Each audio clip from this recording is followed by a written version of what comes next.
What's happening, brothers and sisters? It's your brother Eva Jesus, liberator of the people. And today I want to come to talk to y'all about this summer of the gods. What is summer of the gods? Summer of the gods is the summer where you become the best you, where we become the best us, where you find your purpose and where you bring you forth that purpose onto the community.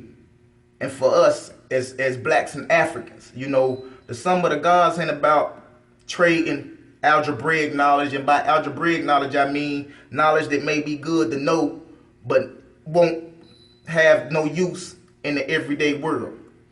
The only knowledge that we need to become gods is the knowledge of knowing who the fuck we are as individuals. And when we know who we are as individuals, we can bring forth our best self as individuals and project that individuality onto the world, thus helping our community.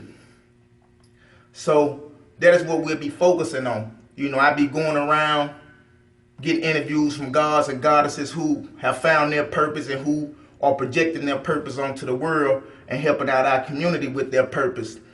Some of the gods is I will be getting videos from you guys telling your stories about how you became who you are and how you became successful in what you are doing. Some of the gods is about networking and understanding each other. Some of the gods is not about debating each other and trying to find out who the smartest, who got the correct this, who got the correct that. If you're not coming to your brother or your sister with love, then you are still a human. You are still have that human mentality, that me, I'm mentality. Not a I'm good so we good mentality. And that's the mentality of a god or a goddess. And that is the mentality needed for the sum of the gods. Some of the gods, if it ain't helping us, it's hurting us. And that's why you got to step outside of your feelings if you want to truly become a god or a goddess. Step outside of your feelings so that you may become that. And I want to give y'all a story that I had, what is part of me becoming a god myself. And the story is called A 5-Year Vision. A while ago, like in 2010, I was downtown under Blue Band Entertainment. And if you don't know what Blue Band Entertainment is, that's, when you catch a Fed charge, they give you a blue band instead of an orange band like if you catch a state charge. So I was under Blue Band Entertainment. And I never prayed in my life, But I sincerely prayed and I told God, I said, God, show me the truth. And I'll try my best to follow you. Because if I got to do this 15 years, I'm going to be lost forever. And I meant that from my soul, And a couple of days after that, I had a dream that I was going into the church. And when I came into the church, it was a devil, a tall ass devil on the picture, holding like this white albino baby. He was cradling the white albino baby, and the devil was like this greenish, dark greenish scab looking color or some shit. And he had long skinny arms, long skinny legs with a thick body, And he was looking, smiling while holding this white albino baby. And so I was like, damn, that fucked me up at first. And then I looked down the hallway, and there was a lady sitting at a desk, and there was a door to her right side. And every time the door opened, smoke and shit came out. So I walked down the aisle, and when I got to the desk, she was like, go on in, baby, go on in. So something told me like, hell no. So I told her, I was like, shit, I forgot my lotion and my do-rag in the car. So goddamn, I turned around and walked out, and she was like, nah, go on in, go on in. So I was like, nah, I gotta get my lotion and my do-rag first. So I walked out the door, and when I walked out the door, I took off. Pew. And when I took off, I ran and hid up in a tree.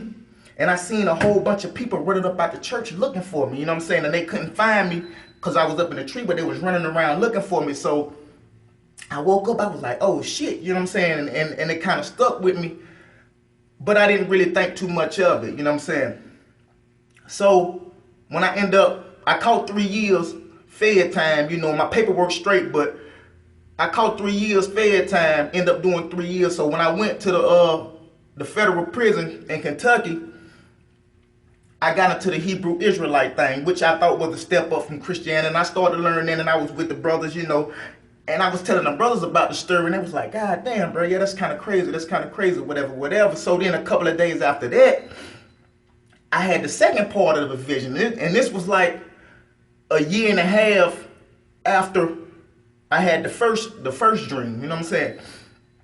So the motherfuckers took the little white baby and threw the motherfucker down the hill. White baby rolled down the hill, and I went down the hill and got the baby.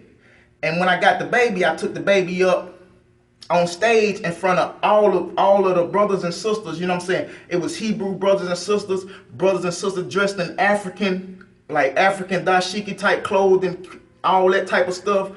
It was Christian brothers and sisters, Muslim brothers and sisters, and everything. And I took the baby up on stage, and I held the baby up like this. And when I held the baby up, all their eyes started glowing. Like all of the brothers and sisters, their eyes just started glowing and shit. And they started chomping like this, and they bum rushed me up on the stage, and they started eating me alive, you know what I'm saying? With the white baby. So I was like, oh shit, you know what I'm saying? So I woke up out of that nightmare and, you know, thought about it for a little bit, but I couldn't get the understanding of it. I was like, fuck it, you know what I'm saying? So, boom, fast forward, 3 years later, I'm out, and you know, I'm blowing marijuana or whatever, and the evil Jesus thing came to me. So when the evil Jesus thing came to me, I was like, oh shit. And then when the evil Jesus thing came to me, the understanding of all of them visions came to me. Excuse me. The vision of the devil holding the white baby was the devil cradling the truth. Because the devil, which was the church and these other religions, which was evil for us, was hiding the truth away from us. The white baby was the truth. And then, you know, once I didn't want to go into that indoctrinated system and I turned around, the people tried to come out and catch me to bring me into that indoctrinated system. But I hid from that indoctrinated system, and I was up in a tree, which was, I was up in consciousness, you know what I'm saying? My consciousness was higher than that consciousness of religion. But they were searching for me to try to bring me back to this religion. And so when goddamn they couldn't find me, I woke up, you know what I'm saying? Which meant I woke up. So they took the truth in the second dream. When they threw it down the hill, they was trying to throw the truth away, to hide the truth from the masses of people. But I went and got the truth and held the truth up to the people. And when I held the truth up to the people, those who were deeply indoctrinated with that religion and the teachers of those religions seeked out to eat me alive, to kill me, to kill my words, to kill this truth that I'm bringing forth to the people. And when that shit hit me, I was like, God damn, you know what I'm saying? Fuck me up.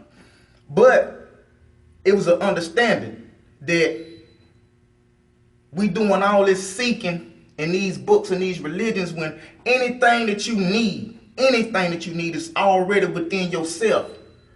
See, once you find out what is within yourself, then you can go out and find the tools that help you get better. Like, if I knew in myself that I want to be a car mechanic,